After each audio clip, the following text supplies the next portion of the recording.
Kwenye upande wa hii biashara napataje supplier mzuri?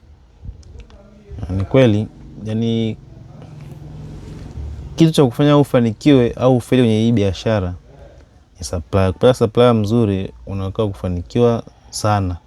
Kupata mbaya atakuangusha, atakurudisha nyuma.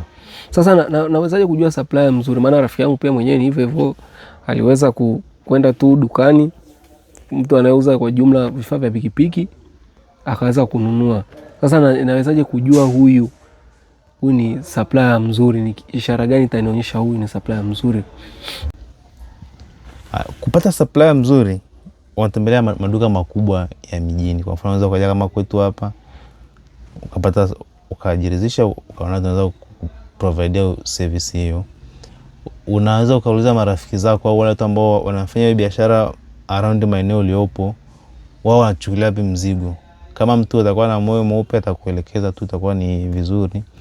Pia matumizi ya mitandao, unaweza kupita mitandao ukasearch bidhaa unazotaka na nini, ukaona ile maduka, ukawasiliana nao, ukaweza kufanya biashara vizuri.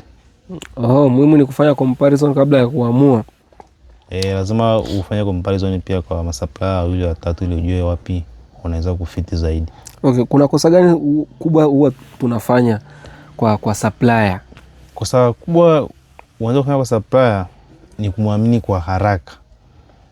Yaani lazima ujipe muda, uangalie na ukompare na wengine. Yaani usimwamini yule mmoja yule mpata ndo muamini huyo. Lazima ukompare, ujue wapi ni sahihi unaweza kufanya manunuzi yako kwa ajili ya kuanza. Kwa hiyo unatushauri nini?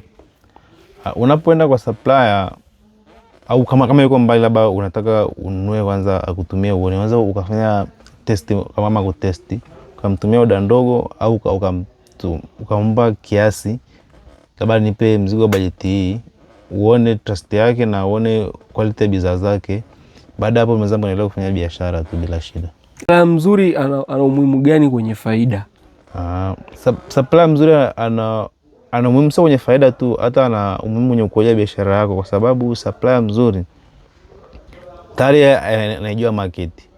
Kwa hiyo anaweza kwa device uchukue bidhaa gani ambazo ni fast moving na zikatoka na zipi usichukue kwa wingi. Kwa hiyo anaweza kukushauri mapema ili usipate maweseko kwenye biashara yako.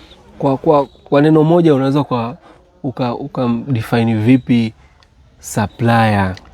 Supplier tunaweza kusema kama ndo anaye push biashara yako kwa nyuma, anaisukuma, kwa sababu yeye ndo anayekupa product nzuri, huduma nzuri na consistency. Anakupa consistency ya mzigo mara kwa mara, inakufanya na wewe kwa wateja wako ulipo waweze kuamini kwamba pale kila mara unapata bidhaa.